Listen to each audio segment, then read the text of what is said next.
So the last section of chapter P is talking about exponential and logarithmic functions. So we'll just go through and develop and use the properties of exponential functions, talk about the number e, and then look at the natural log and the natural log function, and then properties of the natural log function. So remember your exponential function rules. These are just some rules, so they may be things that are just worth writing down if you don't necessarily remember them. A to the 0, so any number raised to the 0 power is going to be 1. If you have the same base, then you can combine them into a single base and add the exponents. But when you have a single base raised to an exponent and then raised to another exponent, you multiply the exponents. If you have two things multiplied together raised to an exponent, you can distribute the exponent. When you're dividing with the same base, you subtract the exponents. When you're dividing raised to an exponent, then again, you distribute those to each part of that fraction. And then if you have a number to the negative x, that's that 1 over a to the x. So in this first example, if we're just going to simplify the expression, so using those rules, if we have 2 to the 3 times 2 to the 2, we have the same base, so we could say that that's 2 to the 3 plus 2, which would be 2 to the 5, and 2 to the 5 is 32. So on the next one, part B, again, we have that same base, so we could use the base and then subtract the exponents.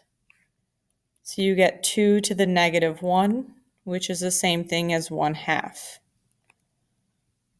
Here we have 3 to the x cubed, so remember when you have that, we're going to take 3 to the x, and then we're going to multiply the exponents. So we could rewrite that as 3 to the 3x, and 3 to the 3 is 27. So you could say 27, not to the 7, but 27 to the x. And then 1/3 to the negative x would make that the same thing as 3 to the positive x. So then the next slide here, talking about what the shapes of the graphs look like.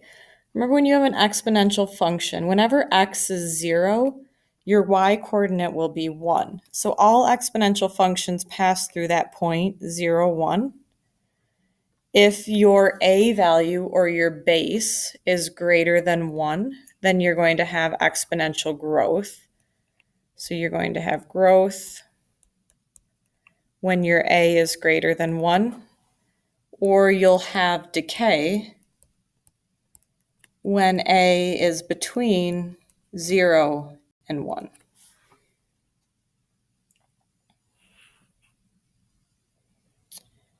So just some more properties here. The domain is all reals. You can substitute anything in for the x. But the range, again, if we look back at this previous slide, if you notice the range never crosses the x-axis, or the graph never crosses the x-axis. So your range is going to be reals greater than 0, or if we're in interval notation, we would say 0 to infinity and not include 0. The y-intercept is 0, 1, and the graphs are 1 to 1. Now 1 to 1, we don't remember what that means. 1 to 1 would mean that the graph of the function passes both the vertical line test and the horizontal line test. So what that means is your function and your inverse are both functions.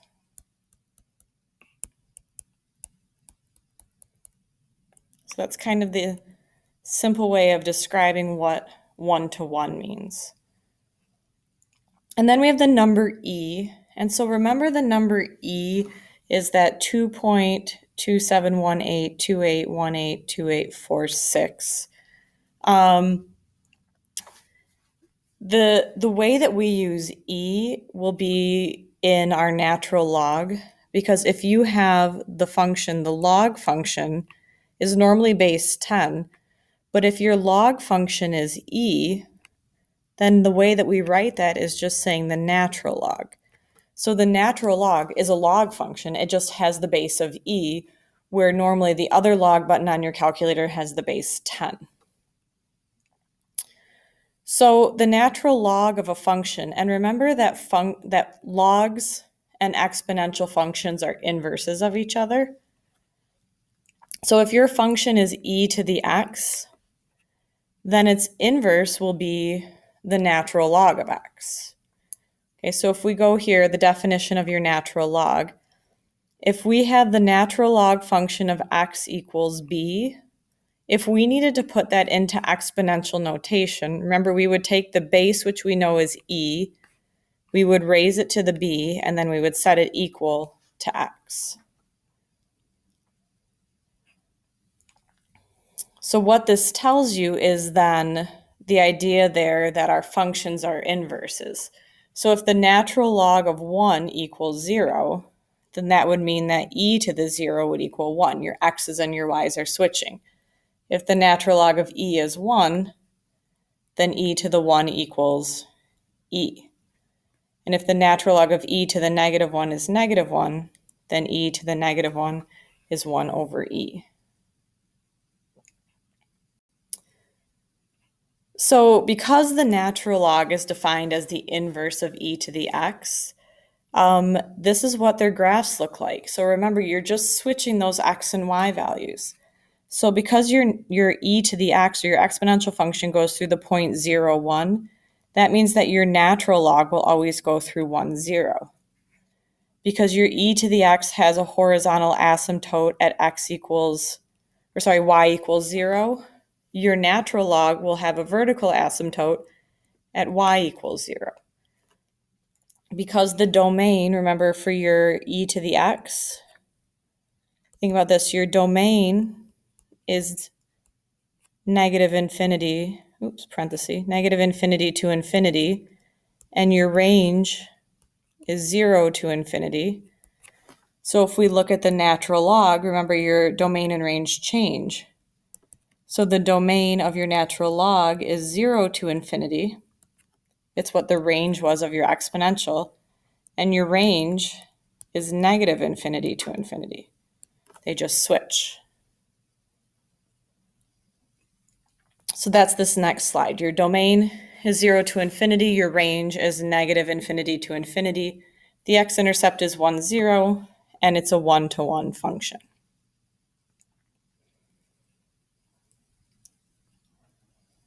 So because the two functions are inverses of each other, if we have the natural log of e to the x is x, then we can conclude that e to the natural log of x is also x. So one thing we learned last year was that when these bases are the same, whatever's in your exponent is really what your expression simplifies to. Same thing here, when this base is the same as this base, it will simplify to whatever is in that other spot. So here's your properties of logs that you're going to need to remember. If you're adding two natural logs, you can combine them into a single natural log where you multiply. For instance, if we had the natural log of 2 plus the natural log of 3, then that would be the same thing as the natural log of 2 times 3, which would be the natural log of 6. When you're dividing, then we could subtract. So if you had to go the other way, if we had the natural log of, let's say, 1 over 1/2, we could actually split that up into the natural log of 1 minus the natural log of 2. And whenever you have something up in the exponent, we can bring that down to the front. So let's just work on expanding some natural log expressions. So the first one, if we want to expand it, if we have the natural log of 10 divided by 9, remember when we're dividing, we use subtraction. So we would say this is the natural log of 10 minus the natural log of 9. And then we're just going to leave it in that form. So this next one, we have to look at it and decide what are we actually doing here. So let's rewrite this as the natural log of 3x plus 2. Instead of having it under the square root, we're going to raise it to the 1/2. So then remember, when you have something in the exponent, we can bring it down to the front. So you could say 1/2 times the natural log of 3x plus 2. And that's all that we can do. Don't distribute a natural log. So I'm going to do it in red because we're not, so no. Don't distribute this into here and get the natural log of 3x plus the natural log of 2. You can't distribute part of a function into that whole quantity. So that this and this are not equal, not the same thing. And then this last one here, the natural log of 6x divided by 5. So we could say the natural log of 6x minus the natural log of 5. And then here we can go one step further because notice we're multiplying here. Up here we were adding. So now when you're multiplying, you can actually expand again and say the natural log of 6 plus the natural log of x minus the natural log of 5. All right, and then the last slide of the chapter is solving exponential and logarithmic equations. So here for A, if we have 7 equals e to the x plus 1, if we want to get this x plus 1 out of the exponent, we're going to take the natural log of both sides. And so by taking the natural log of e to the 7, to the x plus 1, that allows us to pull that whole quantity down in front. So we'd get the natural log of 7 equals x plus 1 times the natural log of e. The natural log of e is 1. So you really just have the natural log of 7 equals x plus 1. And so if we're solving for x, we would say the natural log of 7 minus 1 would equal x. And that would be our exact form. We would just leave it in that form unless they asked us to write it as a decimal, and then you could use your calculator. So for this next one, if you notice, in part A, we started out in exponential form and we used natural logs to get that x plus 1 out of the exponent. But when you start out in log form and that x is kind of stuck in parentheses, it usually makes sense to go to exponential form. So we're going to take the base, which is e, raise it to the 5, and then set it equal to the 2x minus 3.